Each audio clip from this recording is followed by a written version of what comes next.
दोस्तों, social media के ऊपर इस तरह की बहुत सारी वीडियोस मौजूद हैं जिसमें इंडिया और पाकिस्तान के दरमियान जो मूवीज़ के गाने हैं कॉपी करने के हवाले से एक दूसरे के ऊपर इल्ज़ाम लगाया जाता है।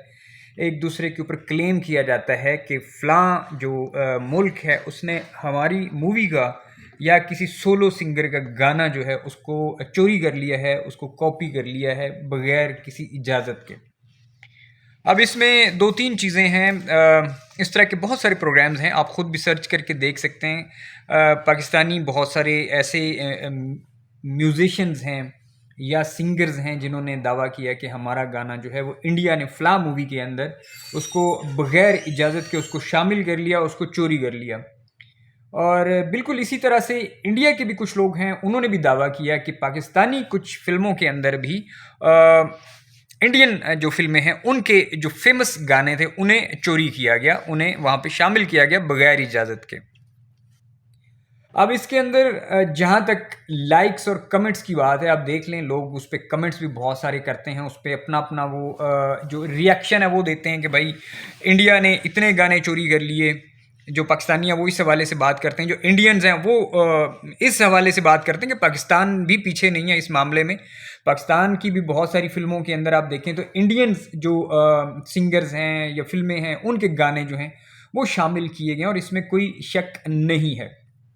अब इसमें इंडिया के हवाले से तो ये भी है कि इंडिया ने बहुत सारे पाकिस्तानी फ़नकारों को अपने पास सिर्फ़ गाना अपनी फ़िल्म में नहीं लिया, बल्कि पूरे के पूरे आर्टिस्ट भी उन्होंने उठा के, चाहे हीरोज़ या हीरोइन्स या कुछ साइड एक्टर्स के हवाले से बात हो या सिंगर्स के हवाले से बात हो, लेके चले गए आतिफ़ असलम, राहत फ़तेह अली खान समेत नुसरत फ़तेह अली खान साहब और बहुत सारे ऐसे फ़नकार जिन्हें इंडिया अपने पास लेके गया, चांस दिया। और इंडिया जाने के बाद इसमें कोई शक नहीं है, उन फ़नकारों की जो कदर व कीमत है वो पहले से कहीं ज़्यादा बढ़ गई। इसमें पाकिस्तान जो है ये भी अगर देखा जाए तो इसने भी कुछ सॉन्ग्स अपनी फ़िल्मों के अंदर इंडियन सिंगर्स जो हैं उनसे गवाए। कुमार शानू और भी कुछ सिंगर्स हैं जिनसे इन्होंने बाकायदा गाने गवाए अपनी फ़िल्मों के अंदर। बेशक वो उन्होंने अपने ही मुल्क के अंदर से वो उन्होंने अपनी ऑडियो जो है वो करके गाना गा के पाकिस्तान भिजवा दिया। अब मैं इस हवाले से जो वीडियो बना रहा हूँ, जो मेरा मकसद है वो ये है कि आप इस बात पे भी आपको सोचना चाहिए, गौर करना चाहिए कि आखिर ऐसा क्या है? क्यों पाकिस्तानी गानों को चोरी करके इंडिया की फ़िल्मों में डाला जाता है या इंडियन फ़िल्मों के गाने चोरी करके पाकिस्तानी फ़िल्मों में या यहाँ पे सिंगर्स अगर उसको गा लेते हैं तो वो क्यों करते हैं? भाई इसकी सबसे मेन वजह ये है कि दोनों मुल्कों की ज़बान एक है।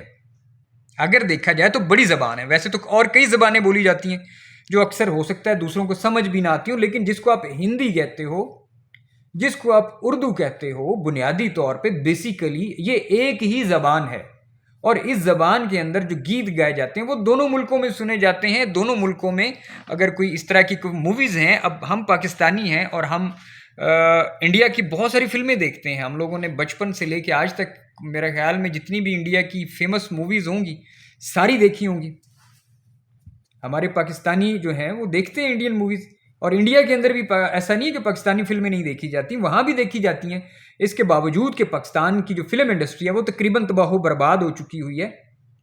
पाकिस्तान की फ़िल्म इंडस्ट्री जो है वो उस लेवल पे नहीं है जहाँ पे इंडिया की जो फ़िल्म इंडस्ट्री है। लेकिन एक टाइम ऐसा भी था कि जब पाकिस्तान के जो आर्टिस्ट थे इनकी बहुत ज़्यादा इंडिया में भी पजीराई थी, वहाँ पे लोग इनको देखते थे। ख़ास तौर पे जो हमारे जो पंजाब साइड है, इंडिया पंजाब और पाकिस्तान पंजाब, यहाँ का तो बिल्कुल आप ये समझ लें कि यार जो एक बारीक सा पर्दा होता है शायद वो भी नहीं है। बिल्कुल इस तरह से मतलब हमारी जो सेम हमारी लैंग्वेज, सेम हमारा कल्चर, सेम हमारा उठना बैठना, शक्लें सूरतें, डीएनए, कुछ भी फ़र्क नहीं है। तो इंडिया के अंदर सुल्तान राय साहब जो हैं, मुस्तफ़ा कुरैशी, सुल्तान राय समेत जितने हमारे पंजाबी आर्टिस्ट थे, उन्हें इंडिया की पंजाबी फ़िल्मों के अंदर उनको बल्कि कॉपी भी किया जाता था। ये अपना योगराज सिंह साहब जो हैं, इसके अलावा गग्गू गिल साहब जो हैं, आप इनको देखें बिल्कुल इन्होंने और कई दफ़ा बरमला इज़हार भी किया। और इसी तरह से जो इंडियन पंजाब के गुलकार हैं, कई दफ़ा उन्होंने पाकिस्तानी जो पंजाबी जो सिंगर्स हैं उन्हें बहुत ज़्यादा वो लाइक करते हैं। नुसरत फ़तेह अली खान साहब हो गए, शौकत अली साहब हो गए अताउल्ला ईसा खिलवी साहब हो गए, इस समेत कई पंजाबी सिंगर्स गुलकार जो हैं उनको वहाँ पे लोग कॉपी करते हैं बाकायदा। हरभजन मान सिंह साहब इसका बरमला कई दफ़ा इजहार कर चुके हुए हैं। अपना वो नया लड़का जो गुरु रंधावा है वो उसने कई दफ़ा कहा कि वो अताउल्ला ईसा खिलवी साहब को भी गाते हैं। तो कहने का मतलब ये है कि जब आप लोगों का कल्चर सेम है, जब आप लोगों की लैंग्वेजेस सेम है, जब आप लोगों का उठना बैठना पहनावा सब कुछ सेम है, तो लाजमी सी बात है कि और दूसरी बात कि आप लोगों का जो हिस्ट्री है, सबसे बड़ी बात ये कि आप लोगों की जो हिस्ट्री है यार वो भी सेम है, वो भी एक है। तो अब आप मुझे ये बताएं कि आप कैसे एक दूसरे को एक दूसरे से जुदा कर सकते हैं। बेशक बॉर्डर बन गए, बेशक वो सारा अलग अलग देश बन गए, अलग अलग मुल्क बन गए, लेकिन आप लोग इन चीज़ों को नज़रअंदाज नहीं कर सकते। तो लाजमी सी बात है कि जब आप इंडिया के अंदर कुछ मूवी बनाई जाती है तो वो अब सेम कई दफ़ा उस सिंगर को तो नहीं ले सकते। कई दफ़ा ऐसा भी होता है कि किसी सिंगर दूसरे मुल्क के सिंगर या आर्टिस्ट की कोई ऐसी चीज़ जो उनको पसंद आ जाती है तो वो फिर अपने तरीके से उसको दोबारा से रीमेक करते हैं।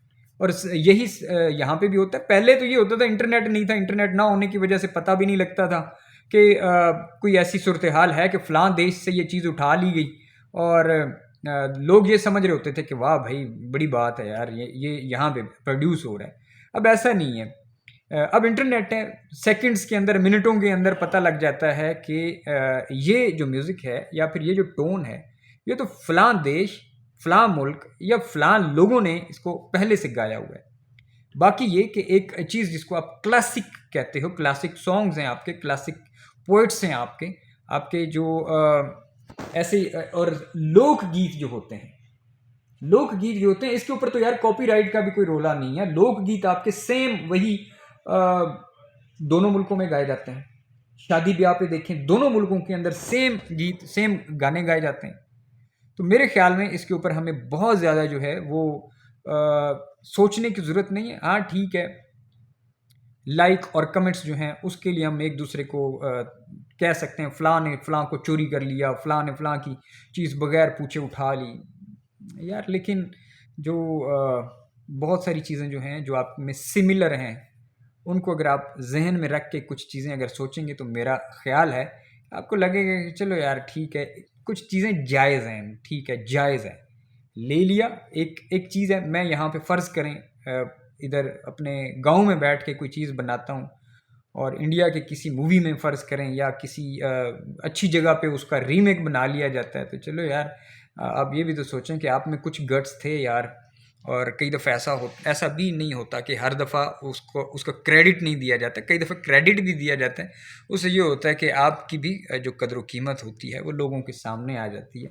पाकिस्तान की भी फ़िल्म इंडस्ट्री जो है, दुआ है कि वो भी ग्रो करे, वो भी दोबारा से अपने पैरों पे खड़ी हो जाए। क्योंकि ये जो म्यूज़िक इंडस्ट्री या फ़िल्म इंडस्ट्री ये वो चीज़ें होती हैं जो लोगों में इंतहा पसंदी हो गई या फिर सख्त मिजाजी होती है।